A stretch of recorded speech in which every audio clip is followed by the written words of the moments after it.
Hello, good morning, welcome to all. कैसे हैं आप सब? आई होप सब ठीक होगा, पढ़ रहे होंगे। चलिएगा अपने टॉपिक पे आते हैं। उम्मीद करते हैं बच्चों आपको क्लासेस पसंद आ रही होगी और आप इन्वायरमेंट की क्लास बहुत ही अच्छे से नोट्स बनाते हुए पढ़ रहे होंगे। आज का टॉपिक हमारा पारिस्थितिकी कारक ही है। लास्ट क्लास में हमने जलवायु कारक, स्थलाकृतिक कारक और मृदीय कारक को कंप्लीट कर लिया था।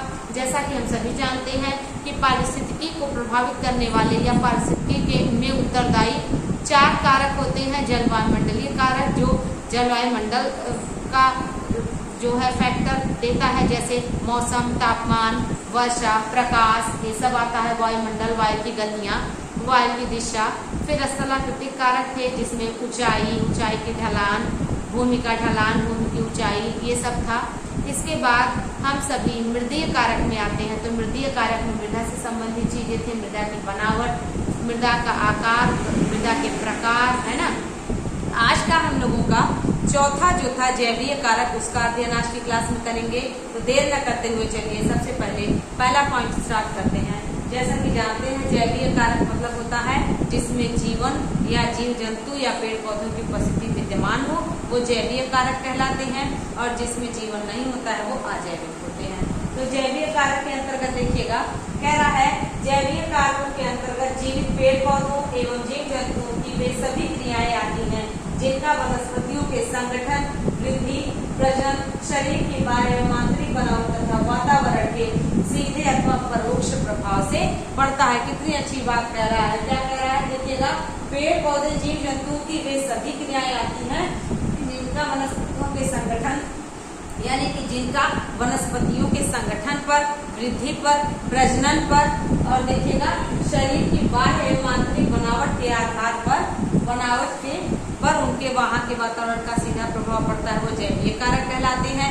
तो सबसे पहले जैवीय कारक में देखना होगा कि संबंधों के आधार पर जैविक कारक को निम्न प्रकार से बांटा जाए। संबंध का मतलब पौधे का पौधे से संबंध है, पौधे का जानवर से संबंध है, और फिर इसमें कौन कौन से जीव आते हैं सभी का अध्ययन करना होगा। तो पहला पॉइंट कह रहा है, पहला क्या है, कितने प्रकार है जैविक कारकों के? 3 है। किसी स्थान पर उगने वाले वनस्पतियों तथा पौधों में पारस्परिक संबंध, बिल्कुल किसी भी स्थान पर 2 वनस्पतियां, 2 पौधे उगते हैं तो उसमें क्या आपस में पारस्परिक संबंध होता है कि वे एक दूसरे को न नुकसान पहुंचाते हुए या एक दूसरे पर निर्भरता बनाते हुए जीवित रहते हैं। यहाँ पर पहला है। दूसरा है पौधे और मृदा में रहने वाले सूक्ष्म जीवों के बीच पारस्परिक संबंध, बिल्कुल सही।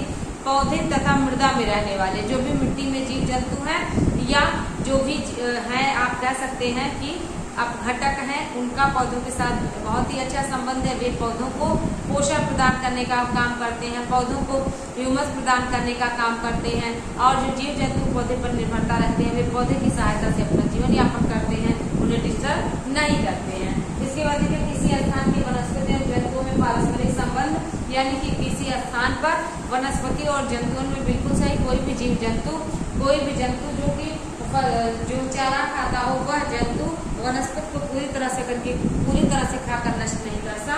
तो यहाँ पर ये कह रहा है कि दोनों के बीच में, वनस्पति तथा जंतुओं के बीच में पारस्परिक संबंध क्या है, जंतु अपने आप को वनस्पति के आधार पर ढाल लेता है। ठीक है, तो यहाँ पर आप समझ गए होंगे 3 कौन से मुख्य प्रकार हैं।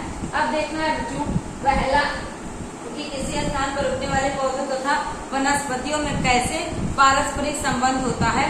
तो इसको जानने के लिए सबसे पहले हम सभी को देखना होगा कि 6 प्रकार के पारस्परिक संबंध बनाते हैं।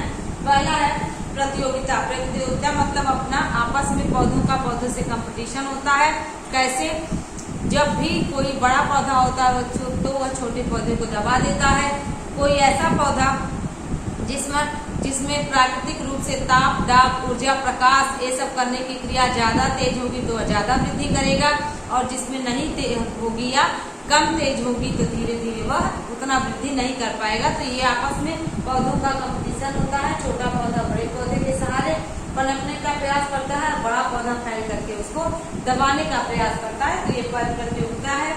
उसके बाद देखिए परजीविता, सहजीविता। परजीविता का मतलब होता है कि एक पौधा दूसरे पौधे पर ऐसा जो है उसके सहारे ढले, बढ़े और उस पर निर्भरता रखे उसको कहते हैं परजीवी पौधा। कई पौधे ऐसे होते हैं जो पौधों पर ही बड़े पौधों पर निर्भर रह करके ही अपना भोजन बनाते हैं और अपने स्वतंत्र रूप से भोजन प्राप्त करते हैं। अपना स्वतंत्र रूप से भोजन बनाने के लिए उनके पास ऐसी क्षमता नहीं होती। तो अमर बेल इसका सबसे अच्छा उदाहरण है। प्रतियोगी यहाँ पे परजीवी का, और परजीवी में लैंथस और आपका बेलोफोरा, चंदन वृक्षम, रिफ्लेक्सिया, बहुत सारे वृक्ष आते हैं, आगे आपको बताया जाएगा। सहजीविता क्या होता है? सहजीविता मतलब होता है कि दो पौधे एक साथ जिए, कोई किसी को नुकसान न पहुंचाए, उसको सहजीविता कहते हैं। जैसे आप देख पाते हैं कि एक बड़ा पौधा उसके सहारे, दूसरा पौधा उसी के सहारे उस पर चढ़ के उस पर आसरा बना करके अपना पनपता है, तो यहाँ पर हो जाएगा सहजीविता। माइकोराइजा क्या होता है? माइकोराइजा में कवक का किसी पौधे के साथ सहजीवन स्थापित करना। तो अब पौधा दो प्रकार से सहजीवन स्थापित करेगा। उसमें क्या होगा? एक तो धरातल पर जड़ों के सहारे और दूसरा धरती के अंदर जड़ों के सहारे।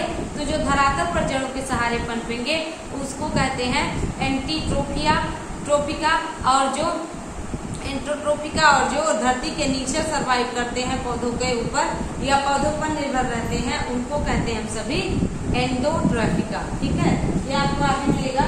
मृतोपजीविता में, मृतोपजीविता मतलब होता है मृत पेड़ पौधे जीव जंतुओं पर निर्भर होकर के अपना भोजन बनाने वाले जीव जंतुओं को, जीवाणुओं को, वो हम सभी मृतोपजीविता कहते हैं। फिर अधिपादकता मतलब होता है एक साथ बढ़ना, एक साथ बड़ा होना, मतलब दोनों को डिस्टर्ब न करना लेकिन एक दूसरे के सहारे बड़ा हो जाना, दो पौधे का अधिपादकता कहलाता है। तो देखिएगा प्रतियोगिता, परजीविता, सहजीविता, माइकोराइजा, मृतोपजीविता और अधिपादकता, ये किसी स्थान पर उगने वाले पौधों वनस्पतियों में पारस्परिक संबंध व्यक्त करते हैं। कैसे दो वनस्पतियां एक दूसरे से पारस्परिक संबंध स्थापित करके रहती हैं। तो सबसे पहला हम सभी का प्रतियोगिता में जाएगा। प्रतियोगिता में देखिएगा किसी भी प्राकृतिक वातावरण में उगने वाले उसी जात के पौधों अथवा अन्य जात के पौधों के बीच हवा, जल व प्रकाश के लिए प्रतियोगिता होती है। किसके लिए? किसी स्थान पर प्राकृतिक वातावरण में उगने वाले उसी जात के पौधे तथा अन्य जात के पौधों के बीच। ठीक है, क्यों? क्योंकि जो पौधा बड़ा होगा वो ज्यादा सक्षम होगा प्रकाश संश्लेषण की क्रिया में भोजन बनाने के लिए, और वह ज्यादा मजबूत होगा और ज्यादा ताप दाब सह पाएगा। यहाँ पे कह रहा है कि पौधों के बीच हवा की, जल की, प्रकाश के लिए प्रतियोगिता होती है। जिन पौधों में जल, वायु, खाद्य पदार्थों एवं प्रकाश आदि को ग्रहण करने की क्षमता या विशेष रचनाएं होती हैं, तो क्या हो जाएगा? अंग अथवा साधन होते हैं। मतलब ऐसा पौधा जिसमें वायु, खाद्य पदार्थों एवं प्रकाश को ग्रहण करने की विशेष रचनाएं, अंग अथवा साधन होते हैं, वे पौधों की अपेक्षा, अन्य पौधों की अपेक्षा अधिक सफल होते हैं, वातावरण में स्वतंत्र स्वस्थ रूप से जीवन निर्वाह करते हैं। ठीक है, ये प्रतियोगिता पौधों के बीच में होती है। अब परजीविता क्या है? परजीविता का तात्पर्य यहाँ पर है कि दूसरे जीव पर निर्भर होकर के रहना। तो जो पौधा निर्भर रहेगा वो परजीवी पौधा होगा, लेकिन जिस पर निर्भर रहेगा वो पोषित पौधा कहलाता है। इसे समझिएगा। वातावरण में कुछ कवक, जीवाणु एवं विषाणु तथा कुछ आवृतबीजी पौधे जैसे अमरबेल, लोरंथस, ओरोबैकी, बेलोनोफेरा, चंदन, भुविक्सन तथा रेफ्लेक्सिया, कितना अच्छा है, आदि परजीवी पौधे माने जाते हैं। ठीक है, अब देखिएगा प्रतियोगिता और परजीविता हो गया। अब यहाँ पर देखिएगा सहजीविता। सहजीविता मतलब होता है दो ऐसे पौधे, दो ऐसे जीव जंतु जो एक दूसरे को नुकसान न पहुंचाए हुए बिना एक दूसरे को नुकसान पहुंचाए अपना जीवित रहते हैं, तो ये सहजीविता होता है। ठीक है, माइकोराइजा क्या होता है? तो माइकोराइजा आपको बताया गया, कवक का किसी पौधे के साथ सहजीवन माइकोराइजा कहलाता है। माइकोलॉजी आपने पढ़ा है, कवकों का अध्ययन। यह दो प्रकार का होता है। एंट्रोट्रोफिक कवक जाल के जड़ों से धरातल तक पर ये फैला होता है कवक, एंडोट्रोफिक इसको कहते हैं, और एंट्रोट्रोफिक जो होता है वो कवक के जाल के साथ जड़ों के धरातल पर फैला रहता है, यानी कि जो भी धरातल का सरफेस है उसमें दिखाई देता है। एंट्रोट्रोफिक में जमीन के अंदर पनपता है। देखिएगा कोशिकाओं में जाल फैलता है, लेकिन जमीन के अंदर, धरातल के अंदर। उसमें कौन कौन से वृक्ष है? आर्किड है, माइकोराइजा है, चीड़ है, चीनी है, लीची है, रिफ्लेक्सिया है। ठीक है, तो यहाँ पर आप देख पा रहे होंगे। और अधिपादकता तो समझ ही गए, मृतोपजीविता समझ ही गए, तो इसमें कोई पौधे का नाम नहीं है। अधिपादकता मतलब होता है दो पौधों का एक साथ रहना। मृतोपजीविता मतलब होता है पर अपना भोजन बनाने का कार्य करना। अब देखिए अगला पॉइंट ध्यान होगा, जैसे हमने देखा था कि किसी स्थान पर उगने वाले वनस्पतियों का पारस्परिक संबंध, उसमें हम सभी ने देखा था प्रतियोगिता, परजीविता, सहजीविता, माइक्रोराइजा, मृदुजीवी, अधिपादकता।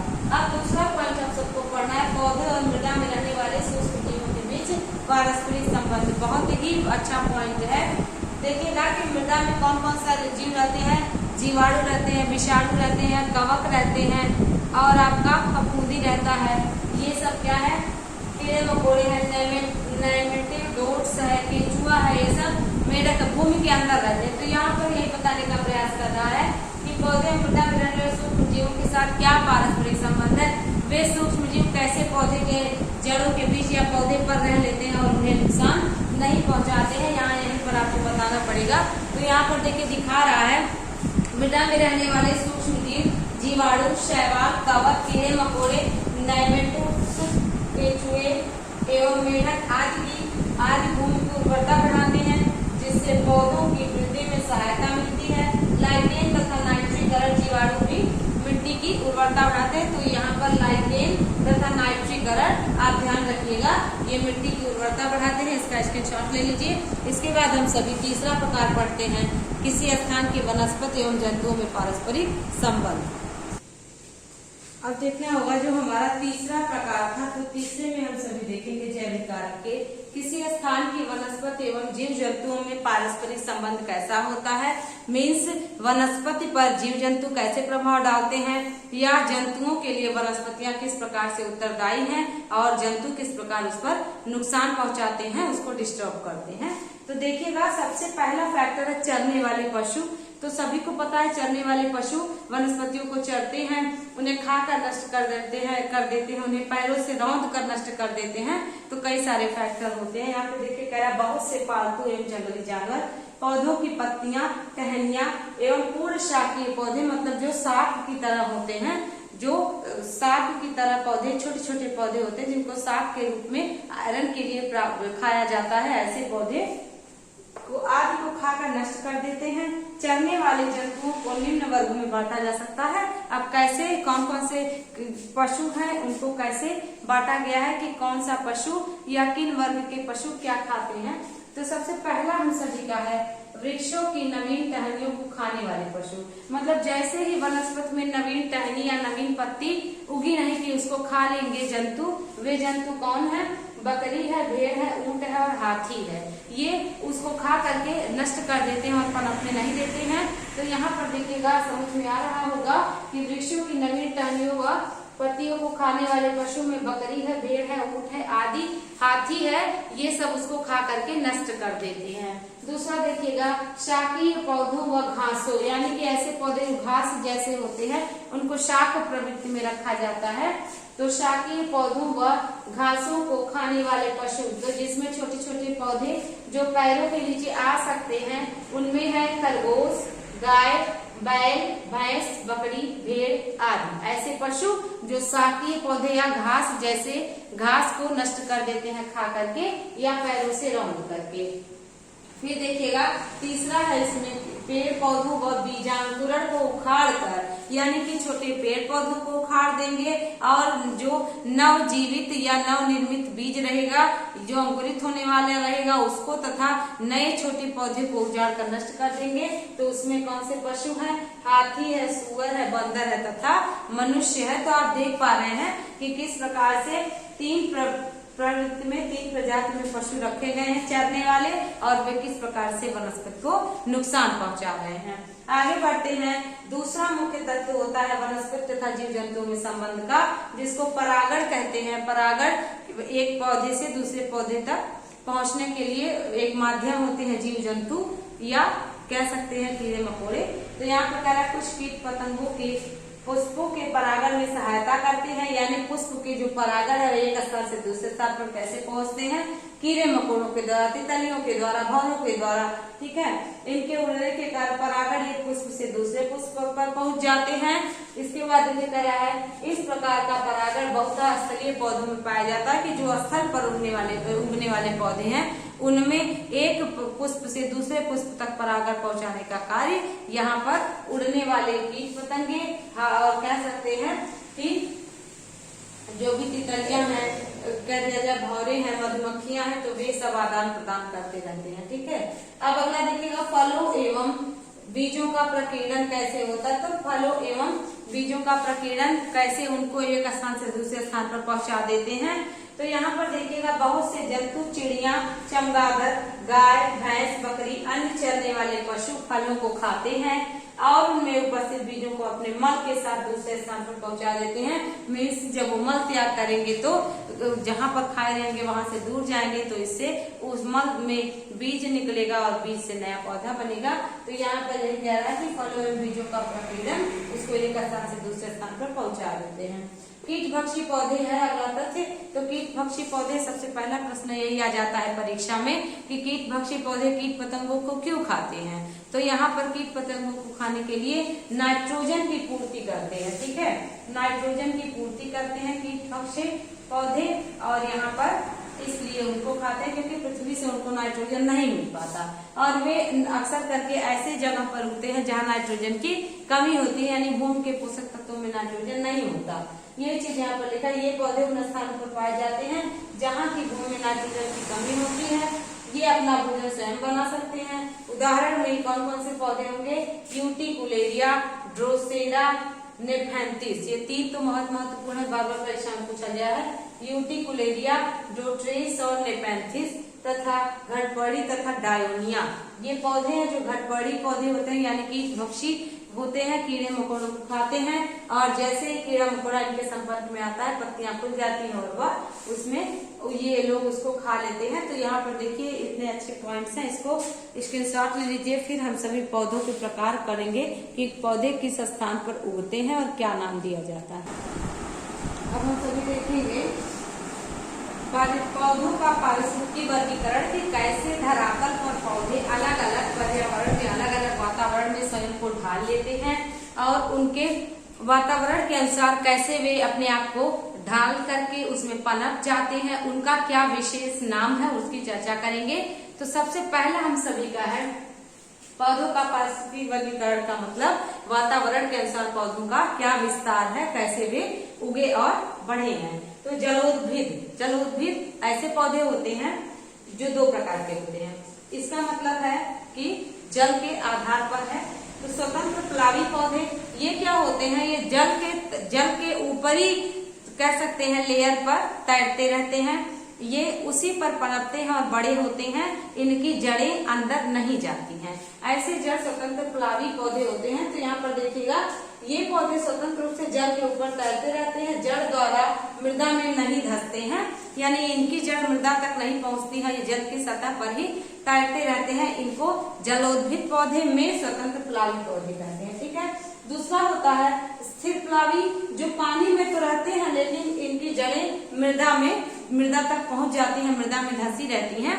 ऐसे हम सभी इसको जलोद्भिद पौधे दो प्रकार के होते हैं, जिसमें राइजोम वर्ड है। राइजोम एक पौधा है जिनकी जो पानी में तो रहता है लेकिन उसकी जड़ें मिट्टी तक पहुंच जाती है। ठीक है। फिर है अम्लोद्भिद, यानी कि अम्ल से रिलेटेड ही कुछ होगा। तो यहाँ पर देखिएगा अम्लीय मृदा के कारण, यानी जब मृदा अम्लीय हो जाती है तो उसमें जो पौधे जन्मते हैं, उनमें जो पौधे पनपते हैं उनको अम्लोद्भिद कहते हैं। तो अम्लीय मृदा के कारण पौधों को सीमित मात्रा में जल उपलब्ध होता है, यानी लिमिटेड उनको पानी मिलता है, जल मिलता है। ऐसे जो है पौधे अम्लीय हो जाते हैं प्रवृत्ति के, जिसलिए उनको अम्लोद्भिद कहते हैं और अम्लीय मृदा में ये पनपते हैं।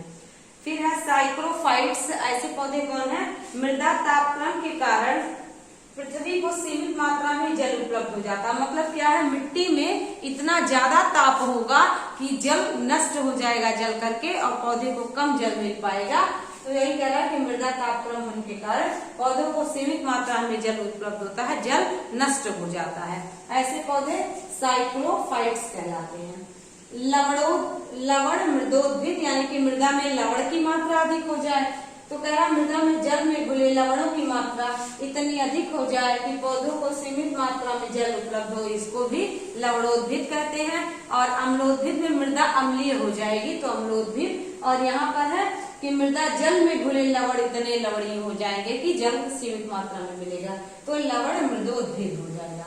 शैलोद्भिद स्पष्ट है, यानी चट्टानों पर उगने वाले पौधे जो चट्टानों पर उगते हैं।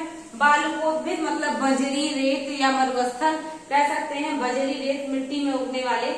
फिर है कर्सोफाइट्स, ये है बेकार सख्त भूमि में उगने वाले पौधे, ये परीक्षाओं में अक्सर करके पूछे जाते हैं, आपसे प्रश्न कराए जाएंगे। इसके बाद है मरुस्थलोद्भिद, ठीक है, मरुस्थलोद्भिद, ये क्या है, मरुस्थल में उगने वाले पौधे हो जाएंगे, मरुस्थलोद्भिद, ठीक है। मरुस्थलोद्भिद में क्या हो जाएगा, रेगिस्तानी और स्टेपीज के पौधे जो होते हैं वो क्या होते हैं, मरुस्थलोद्भिद। साइलोफाइट्स क्या होता है, सवाना पौधों को साइलोफाइट्स कहा जाता है, इंपॉर्टेंट है, याद रखिएगा। स्क्लेरोफाइट्स जो होती है वो झाड़ियां होती हैं, तो साइलोफाइट्स सवाना पौधे, स्क्लेरोफाइट्स झाड़ियां, और समोद्भिद आपको बताया गया है बार बार समोद्भिद। तो समोद्भिद पौधे उस स्थान पर उगने वाले पौधे होते हैं जहां मृदा, जल व जलवायु सामान्य होती है, ऐसे पौधों को हम सभी समोद्भिद पौधे कहते हैं। तो समोद्भिद पौधे, साइलोद्भिद पौधे, मरुस्थलीय पौधे, ये सब महत्वपूर्ण है, तो इसको लिख लीजिएगा, नोट कर लीजिएगा, अच्छे से लर्न कर लीजिएगा, इम्पोर्टेंट है। कुछ इम्पोर्टेंट फैक्ट्स हैं जो लर्न करना होगा। तो पहला तथ्य है रंध्रों का खुलना और बंद करना, ये परीक्षा में आया हुआ प्रश्न किस पर निर्भर करता है, तो प्रकाश पर निर्भर करता है। ये है क्या, जब भी प्रकाश पत्तियों पर पड़ता है तो पत्तियों में जो नसें होती हैं वहां पर छोटे छोटे छिद्र पाए जाते हैं, उनसे प्रकाश, आपने तथ्य को पढ़ा था कि 83% टोटल रहता है, 83% में से 12% रिफ्लेक्ट हो जाता है, 5% पारगत हो जाता है, और जो 83% पौधे एब्जॉर्ब करते हैं प्रकाश संश्लेषण की क्रिया में ताप प्रकाश, तो उसमें से 79% रिफ्लेक्ट कर देते हैं, 4% यूज करते हैं प्रकाश संश्लेषण की क्रिया में ग्लूकोज और कार्बोहाइड्रेट बनाते समय। तो ये फैक्ट्स वही है, रंध्रों की वजह से ऐसा होता है। तो रंध्रों का खुलना और बंद करना प्रकाश पर निर्भर करता है, ये तथ्य इम्पोर्टेंट है। अगला देखिएगा, सोयाबीन एवं तंबाकू, तो ये कौन से पौधे होते हैं, अल्पदीप्तिकालीन पौधे होते हैं, यानी इनको धूप की आवश्यकता ज्यादा नहीं होती है। तो दीप्तिकाल और दीप्तिकालिका क्या आपको बताया गया था, तो जो भी वृद्धि, प्रजनन और बड़े होने में, पौधे के फूल लगने में, पनपने में सहायक होता है प्रकाश, वो उसके ड्यूरेशन को दीप्तिकाल कहते हैं, और जो इफेक्ट करता है उसको दीप्तिकालिका कहते हैं। तो ये तथ्य आपको बताया गया है। तो अल्प दीप्तिकालिक और दीर्घ दीप्तिकालिक दो प्रकार के पौधे होते हैं। दीर्घ दीप्तिकालिक पौधे क्या होते हैं, उनको पूरे प्रकाश की आवश्यकता होती है, और अल्प दीप्तिकालिक पौधों को कम प्रकाश की आवश्यकता होती है। तो उसमें कौन कौन से है, दो, तंबाकू और सोयाबीन। फिर देखिएगा, छायाप्रिय पौधों को क्या कहा जाता है, तो हेलियोफोबस कहा जाता है, ये बहुत महत्वपूर्ण है। हेलियोफोबस क्या है, तो छायाप्रिय पौधे, यानी कि ऐसे पौधे जो छांव में ही पनपे, छांव प्रिय पौधे होते हैं, तो उनको क्या कहते हैं, हेलियोफोबस कहते हैं।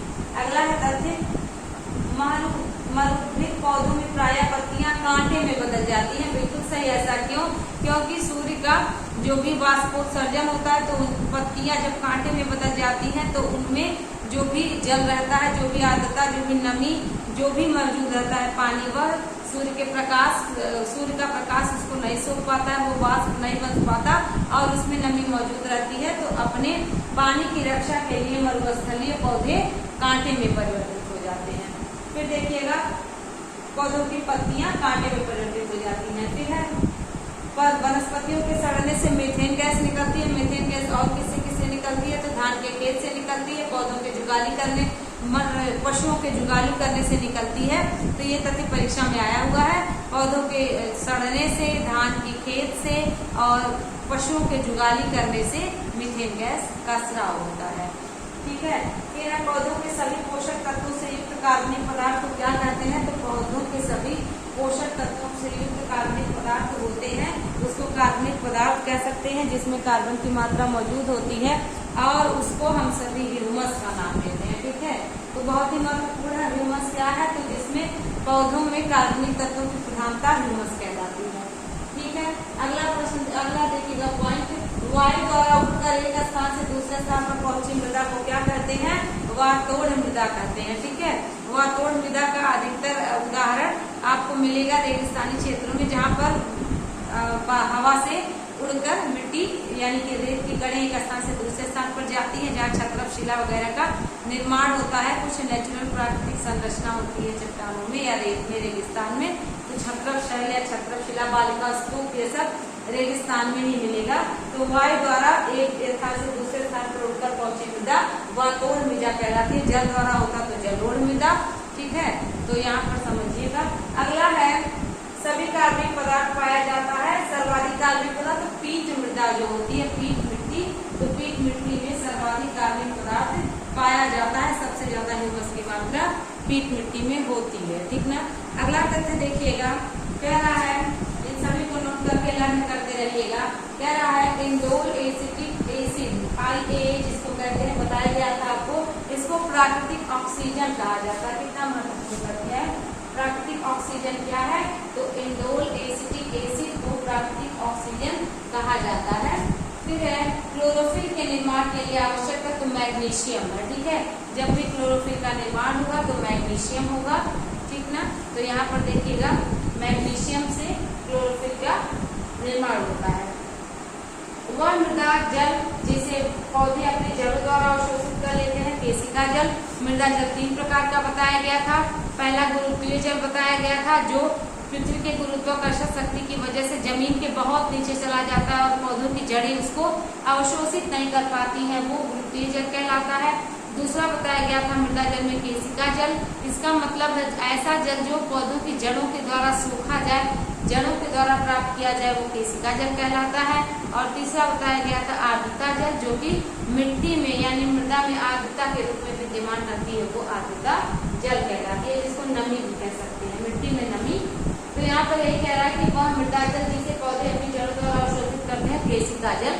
तो जड़ों के द्वारा उस केशिकत्व के माध्यम से, और ये है क्या, जो जड़ों में छोटी छोटी रेशे होते हैं, छोटी छोटी जड़ें, उसी से पानी अवशोषित करती हैं। इसीलिए कई बार आप देखे होंगे कि पौधों को की जड़ों को अगर ज्यादा काट दो तो पौधों की जड़ें पानी को अवशोषित नहीं कर पाती हैं, मिट्टी से उनका कनेक्शन टूट जाता है और वे सूख जाते हैं। ठीक है, तो यही चीज है। और मृदा अपरदन के लिए पौधा लगना बहुत ही आवश्यक है। पौधों की कटान से मृदा अपरदन बहुत ज्यादा हो रहा है। ये सब प्रश्न परीक्षा में आते हैं। क्यों? क्योंकि मिट्टी को जड़ें जकड़ कर रखती हैं और उसको टूटने नहीं देती है। इस वजह से मृदा अपरदन के लिए जब पौधा काट देंगे तो मृदा अपरदन बढ़ जाएगा, लगाएंगे तो जड़ों से बचा रहेगा। ठीक है। मटियार मृदा में जल धारण क्षमता की सबसे अधिक होती है। ये प्रश्न देखिएगा, मटियार मृदा। तो मटियार को हम सभी क्या कह सकते हैं? क्ले कह सकते हैं। CLAY क्ले, इंग्लिश में क्ले को मटियार मृदा कहते हैं, बहुत महत्वपूर्ण है। तो मटियार मृदा में जल धारण की क्षमता सर्वाधिक होती है। ये तथ्य देखिएगा। आगे बढ़ते हैं। सर्वाधिक उर्वरता को धारण करने वाला मृदा का मटियार मृदा ही है और इसकी जल धारण करने की क्षमता बहुत होती है, बहुत अधिक होती है। और ये क्या करता है? सर्वाधिक उर्वरता धारण करता है, यानी कि उपजाऊ ज्यादा होती है। फिर देखिए, पौधों की वृद्धि तथा मृदा से पोषक तत्वों का अवशोषण सर्वाधिक होता है। उसका pH मान 6.0 से 7.5 है। ये प्रश्न आता है और आप देखते होंगे 1 से लेकर के, जैसे आप कह सकते हैं 1, 2, 3, 4, 5, 6, 7, 8, 9, 10, 11, 12, 13 और 14। ठीक ना। तो यहाँ पर 7 से पहले अम्लीय होता है, ये तक समझ लीजिएगा। 7 से पहले अम्लीय होता है और 7 के बाद क्षारीय होता है। ठीक है। और ये जो 7 होता है ये उदासीन होता है। ठीक ना। ये जो है रसायन विज्ञान का पाठ है। तो देखिएगा, अम्लीय 7 से पहले अगर किसी का pH मान हो तो अम्लीय, 7 से बाद हो तो क्षारीय गुण इसमें पाए जाएंगे और 7 को उदासीन कहा जाता है। तो मिट्टी का pH मान 6 से 7.5 तक होता है। वैसे कहीं कहीं पर एग्जैक्ट 7 मिल जाता है। तो आप दोनों तथ्य को दिमाग में रखिएगा कि यहाँ पर देखिएगा जैसा ऑप्शन मिलेगा वैसे करना है। तो पौधे की वृद्धि तथा मृदा से पोषक तत्वों का अवशोषण सर्वाधिक pH मान 6.0 से 7.5 होता है। अगला देखिएगा, सर्वाधिक उर्वर मृदा दोमट मृदा एवं जलोढ़ मिट्टी होती है। दोमट मृदा और जलोढ़ मिट्टी। जलोढ़ मिट्टी में 2 प्रकार की, खादर एवं बांगर। पुरानी जलोढ़ को बांगर और नई जलोढ़ को खादर कहते हैं। चूना प्रधान मृदा में उगने वाले पौधों को कैल्सिपोल्स कहते हैं। ये बहुत ही महत्वपूर्ण है। मतलब ऐसी मिट्टी जिसमें चूना की अधिकता अधिक हो, तो ऐसी मिट्टी में जो पौधे उगेंगे उनको कैल्सी या कैल्सिपोल्स कहा जाता है। ठीक है। श्वसन मूल में मैंग्रोव वनस्पतियों में मिलता है। श्वसन मूल मतलब वनस्पतियों में सांस लेने के लिए जो छिद्र होते हैं उसको श्वसन मूल मैंग्रोव वनस्पतियों में मिलता है। मैंग्रोव वन क्या है? मैंग्रोव वन देखिएगा पश्चिम बंगाल में पाए जाते हैं। ठीक ना। अगला देखिएगा पूर्ण मूल एवं स्तंभ परजीवी अमरबेल एवं ओरोबैकी है। ये आया है प्रश्न में। अमरबेल और ओरोबैकी जो है परजीवी है। और ये परजीवी कौन कौन से पौधे हैं? परजीवी क्या होते हैं? दूसरे पौधे पर उगने वाले पौधे परजीवी पौधे कहलाते हैं और उनको नुकसान न पहुंचाए। साथ साथ उन्हें तो सहभोजी होता है, एक दूसरे के साथ कॉपरेशन करके भोजन का निर्माण करे, बनाए खाएं। ठीक है। तो यहाँ पर यही दे रहा अमरबेल और ओरोबैकी कैसा पौधा है? तो मूल एवं स्तंभ परजीवी है। कवक का किसी पौधे की जड़ के साथ सहजीवन स्थापित करना माइकोराइजा कहलाता है। आपको बताया गया था 2 प्रकार का होता है, एंडोट्रोफिया और एंडोट्रोफिया। एंडोट्रोफिया में क्या होता है? जड़ जो होती है धरातल के अंदर जाती नहीं है, एंडोट्रोफिया कहते हैं। और जब भी कवक जड़ अंदर नहीं जाएगी, ऊपर ही रहेगी और उस पर रहना और सहना सीख जाएंगे और सर्वाइव करना, तो वो कहलाएंगे एंडोट्रोफिया। और अंदर धरातल के अंदर जाकर के कवक फैले तो एंडोट्रोफिया कहलाता है। उसके बाद देखिएगा यूट्रिकुलेरिया, लेफेंटिस, डायोनिया एवं ड्रोसेरा कौन से पौधे हैं? घटपड़ी ही होता है। तो घटपड़ी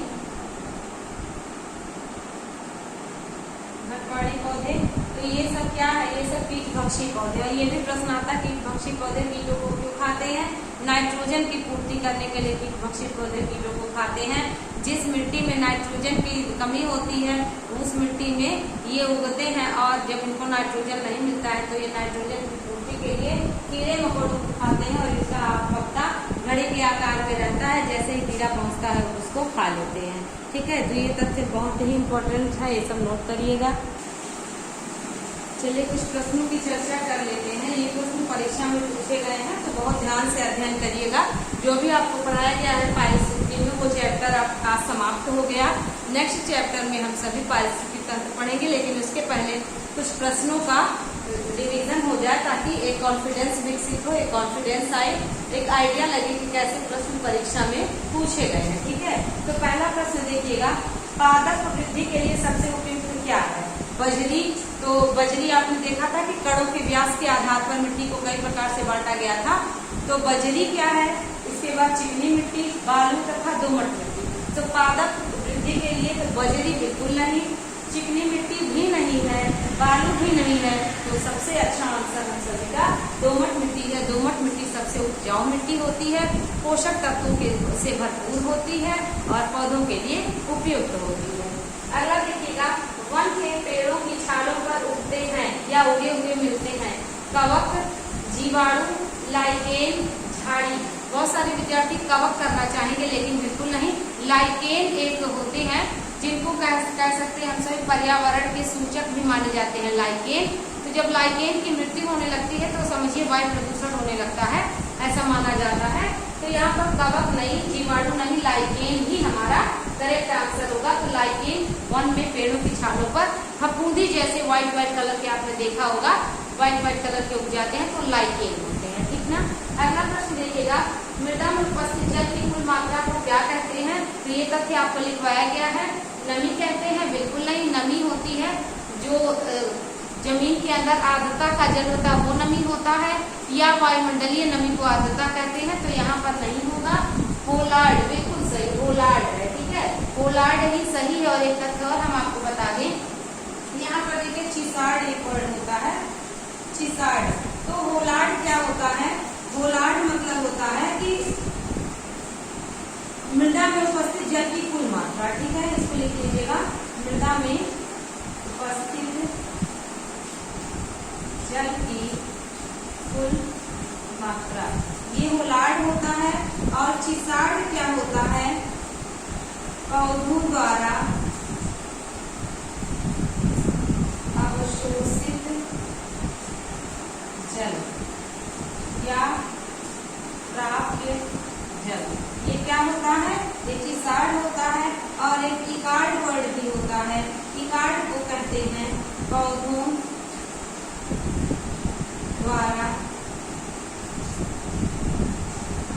अवशोषण या अवशोषित न किया जाने वाला जल। ठीक है, तो ये आप समझिएगा, ये होता है मृदा के जल में है, तो जो भी टोटल मृदा में जल की मात्रा होती है उसको होलार्ड कहते हैं, और होलार्ड में से जो जल पौधों के द्वारा अवशोषित हो जाते हैं उसको चिसार्ड कहते हैं, और जो जल पौधे अवशोषित नहीं करते हैं, छोड़ देते हैं, उसको इकार्ड कहते हैं। तो ये वर्ड मिला था, तो आप समझिएगा मृदा में उपस्थित जल की कुल मात्रा होलार्ड कहलाती है।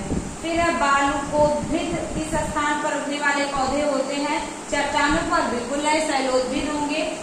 जलीय परिस्थिति में जलोद्भिद होंगे। बंजरी तथा रेत में बिल्कुल सही, बंजरी तथा रेत में, बेकार सख्त भूमि में भी नहीं होगा। तो बंजरी तथा रेत में यहाँ पर जहाँ बालू वाली मिट्टी होगी वहाँ बालुकोद्भिद पौधे उगेंगे। ठीक है, तो आई होप आप क्वेश्चन से कोरिलेट कर पा रहे होंगे स्वयं को। अब देखिएगा अगला प्रश्न है, मृदा में उपस्थित अपक्षयित होते, क्वेश्चन है हमारा, मृदा में उपस्थित अपक्षयित होते कार्बनिक पदार्थ को क्या कहते हैं? अक्षय मतलब होता है नष्ट होकर के, तो कौन नष्ट होगा? जीव जंतु नष्ट होंगे, या जो सड़े गुले पौधे होंगे वो सूक्ष्म जीवों द्वारा नष्ट होकर के ह्यूमस बनेंगे। तो यही पर कह रहा है कि उसको क्या कहते हैं? तो क्षरण कहते हैं। बिल्कुल नहीं, मृदा अपशिष्ट भी नहीं होगा, कार्बनिक तत्व, ये कार्बनिक तत्व होते हैं और ह्यूमस कहलाते हैं। बहुत ही इंपॉर्टेंट प्रश्न है। ह्यूमस तो बार बार परीक्षा में पूछा गया, चाहे वो छोटी परीक्षा हो चाहे बड़ी परीक्षा हो। ह्यूमस क्या है? ह्यूमस मिट्टी में किसकी मात्रा सबसे अधिक होती है? मिट्टी के किस संस्करण में ह्यूमस की मात्रा अधिक होती है? ऐसे प्रश्न कई सारे परीक्षा में पूछे गए हैं, तो आप इसको ध्यान रखिएगा।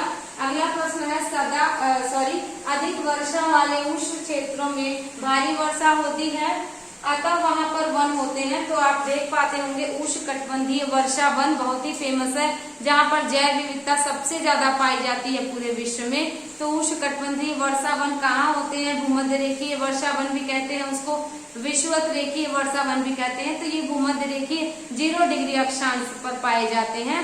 तो ऐसे जगह पर कौन सी वनस्पतियां उगती हैं? घास वन बिल्कुल गलत हो जाएगा। पर्णपाती वन बिल्कुल गलत, पर्णपाती मतलब होता है पतझड़ वाले वन जो अपनी पत्तियां गिरा देते हैं। मरुस्थलीय वन भी नहीं होगा, मरुस्थल में उगते हैं। सदाहरित वन या सदाबहार वन कह सकते हैं। तो ये उष्णकटिबंधीय वर्षा वन का या उष्णकटिबंधीय वन का एक प्रकार भी था। तो यहाँ पर जो हरदम वर्षा होती रहती है वहां पर कैसी वनस्पतियां उगती हैं? सदाबहार वन उगते हैं। सदाबहार वनस्पतियां जो हमेशा साल भर हरे भरे रहते हैं, कभी भी अपने पत्ते को नहीं गिराते हैं, ऐसी वनस्पतियां हमारी क्या कहलाती हैं? ऐसी वनस्पतियां कहलाती हैं सदाबहार वन। ठीक है, वैसे बहुत सारे वन है, शीतोष्ण वन है, उष्णकटिबंधीय वन है, शीत वन है, और आप देखते होंगे taiga one, tundra one, bio में आपको पढ़ाया गया था। तो taiga one, tundra one, taiga one 40 से 45 डिग्री सेल्सियस पर रहते हैं, है ना, डिग्री अक्षांशों पर रहते हैं। और टुंड्रा वन जो होते हैं वो ध्रुवीय प्रदेशों में पाए जाते हैं। तो यहाँ पर टुंड्रा वन, टैगा वन सभी वनों को समझिएगा, उसको बायो वाले चैप्टर में मैंने पढ़ाया है। अगला प्रश्न देखिएगा, ध्रुवीय क्षेत्रों में निम्नलिखित में से कौन सीमाकारी कारक की भूमिका निभाता है? तो ध्रुवीय क्षेत्र कौन कौन से हैं? ध्रुवीय क्षेत्र में पृथ्वी को अगर 2 भागों में बांट दें, 2 गोलार्ध है, तो उत्तरी गोलार्ध और दक्षिणी गोलार्ध। तो जो उत्तरी गोलार्ध और दक्षिणी गोलार्ध होते हैं उसमें 90 डिग्री जो अक्षांश होते हैं वहां पर उसको ध्रुवीय कहते हैं। तो वहां पर क्या होता है? आपने सुना होगा 6 महीने दिन 6 महीने रातें। और ये क्यों होती है? क्योंकि आपको बताया गया है कि सूर्य का प्रकाश उचित मात्रा में नहीं पहुंच पाता या बहुत कम पहुंचता है, कुछ घंटों के लिए पहुंचता है या कुछ पल के लिए पहुंचता है। तो इस वजह से वहां पर वनस्पतियां भी नहीं पाई जाती हैं, वनस्पतियां नहीं पाई जाती और वहां पर सन्नाटा छाया रहता है। कोई भी जीव जंतु ऐसा जो प्रकाश की उपस्थिति में कार्य करता हो वह वहां पर नहीं पाया जाता। तो वहां पर कह रहा है कि क्यों आखिर ऐसा होता है? क्योंकि प्रकाश भी नहीं पहुंच पाता, और जब प्रकाश नहीं पहुंच पाता तो वहां पर तापमान हमेशा ठंडा रहता है, तापमान हमेशा गिरा ही रहता है। इस वजह से तापमान बहुत ही ठंडा बर्फीला रहता है, और इस कारण से आप देख पा रहे हैं कि वहां पर वनस्पतियां नहीं उगती हैं, वहां पर कोई जीव जंतु सर्वाइव नहीं कर पाते हैं ध्रुवीय क्षेत्रों में। ठीक है, तो यहाँ पर देखिए क्या है, सूर्य का प्रकाश भी उत्तरदायी है। पवन बिल्कुल नहीं, पवन का यहाँ पर कोई रोल नहीं है, तो पवन हम सभी इग्नोर करेंगे। यहाँ पर सूर्य का प्रकाश और तापमान, सूर्य का प्रकाश और तापमान A तथा C ये हमारा करेक्ट आंसर हो जाएगा। तो देखिए बच्चों यहाँ पर कितने अच्छे अच्छे प्रश्न परीक्षा में पूछे गए हैं। ऐसे बहुत सारे प्रश्न आपको मिलेंगे। सबसे पहला जो पॉइंट हमने बताया था कि पारिस्थितिकी वर्ड का सबसे पहले प्रयोग 1869 ईस्वी में अर्नेस्ट हेगल महोदय ने किया था। यही प्रश्न बार बार परीक्षा में पूछा गया है। तो सबसे पहले तो यही, जब भी आप कोई प्रैक्टिस सेट कोई भी बुक उठाएंगे तो यही प्रश्न सबसे पहले मिलेगा कि पारिस्थितिकी वर्ड का सबसे पहले प्रयोग कौन किया था। तो अर्नेस्ट हेगल, ई हेगल भी कहीं कहीं मिल जाता है। और कब किया था? 1869 ईस्वी में। तो आप देख पा रहे होंगे कि कैसे आपको इम्पोर्टेंट क्वेश्चंस मिले हैं और कैसे आपको चैप्टर पढ़ाए गए हैं। तो उम्मीद करती है बच्चों क्लास बहुत अच्छी लगी होगी। नोट्स बनाते रहिए, अच्छे से नोट करते रहिए ताकि कोरिलेट कर पाए, क्योंकि कोई चीज जैसे आपको फैक्ट्स नोट करवाए जा रहे हैं, बताया जा रहा है, वैसे आप भी फैक्ट्स नोट करके नोट्स बनाइए। अन्यथा जब आप परीक्षा देने जाएंगे तो 4 पॉइंट उस किताब में, 4 पॉइंट उस किताब में, 4 पॉइंट उस किताब में ऐसे पलट करके देखने से बेहतर है कि कोई भी अध्यापक, कोई भी टीचर आपको उस कई किताबों का निचोड़ ला करके एक जगह उपस्थित करा रहा है तो आप उसको अप्रिशिएट करिए और उसको नोट करिए। आपका काम आसान कर देते हैं अध्यापक। तो उम्मीद करते हैं बच्चों इन्हीं बातों के साथ आपको मेरी क्लास बहुत समझ में आई होगी, पसंद आई होगी। आज के लिए बहुत बहुत धन्यवाद। नोट्स बनाते रहिए, एक बार फिर से कहेंगे, क्योंकि नोट्स के जो फैक्ट्स होते हैं वो बहुत ही महत्वपूर्ण होते हैं और कोई भी तथ्य परीक्षा में कभी भी पूछा जा सकता है। तो thank you so much for your appreciation.